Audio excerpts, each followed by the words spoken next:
Hey there, boys and girls, it's Miss Peppers. Today during this rotation, you guys are going to be finishing up projects.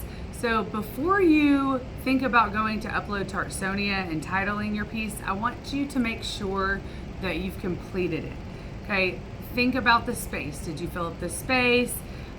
Did you work on it did you push yourself for a little bit longer than what you thought you could have? And then you're going to come up with an interesting name and you're ready to upload to Artsonia after that. So once you have a piece, this is just an example of a finished piece. I filled up all my space. It's developed. I'm done. So I walk over to my uploading studio.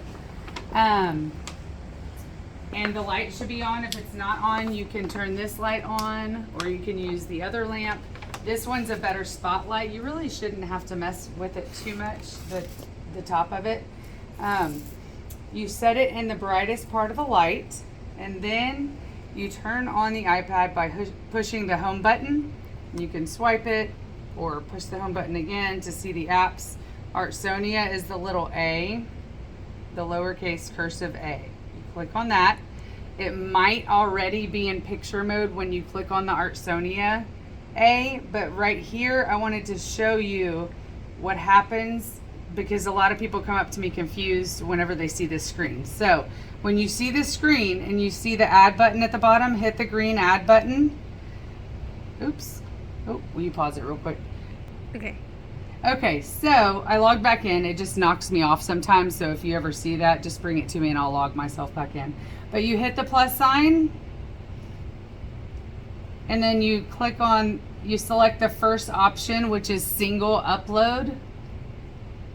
And whatever studio that you worked in that day, this would be considered painting. So I go down and I click on painting studio. Some people have accidentally clicked create a project and named the title of their piece. That's not what you do. So if you see names of projects, that's because someone accidentally did that and then I have to go back in and delete. So I just click what studio I worked in, mostly painting studio. And then it goes into the camera mode.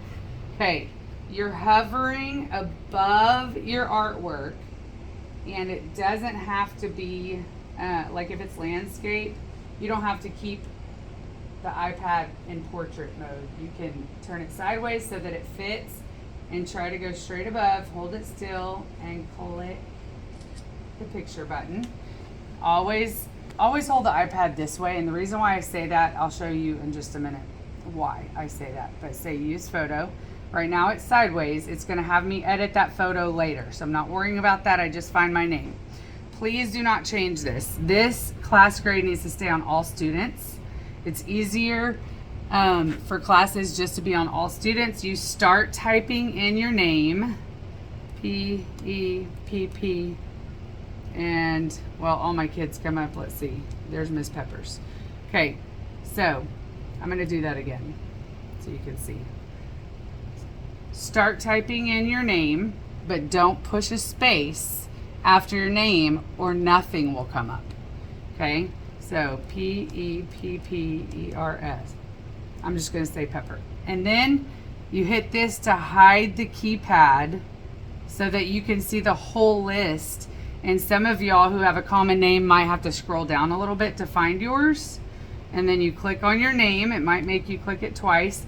And this is when you rotate it. Instead of turning the iPad, you actually use the rotate tool to turn it.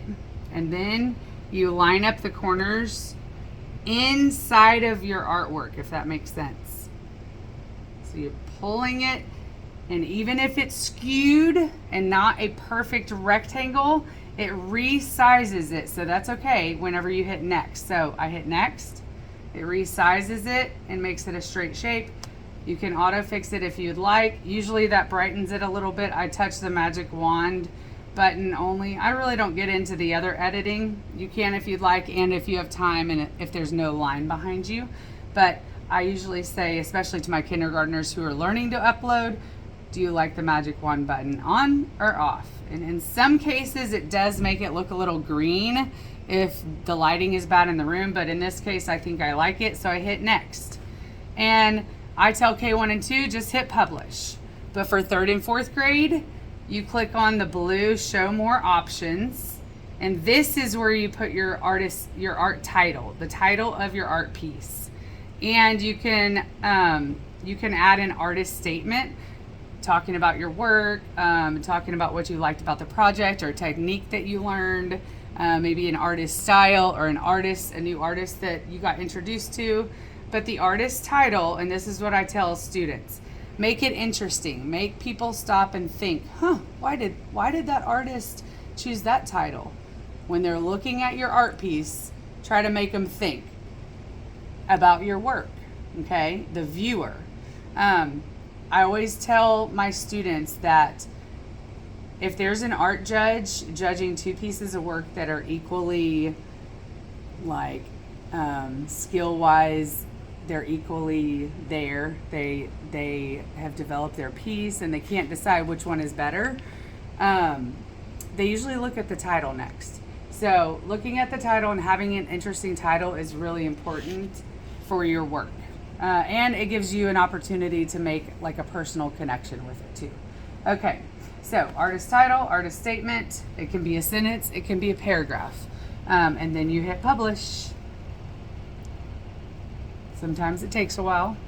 There you go, and it clicks right back on to the photo mode, which you can leave it on if we're still having class and there's a line behind you. Just leave it right there on the photo mode. That way the next person can pick it up and take their picture and be done. Okay, if we're ending class and I say, okay, no more uploading, you just hit the home button. Okay, and if the percentage is low, you plug it in to the charger. If it's not, you just set it right here and you turn off the lamp and you are finished uploading to Artsonia. You guys have a great day.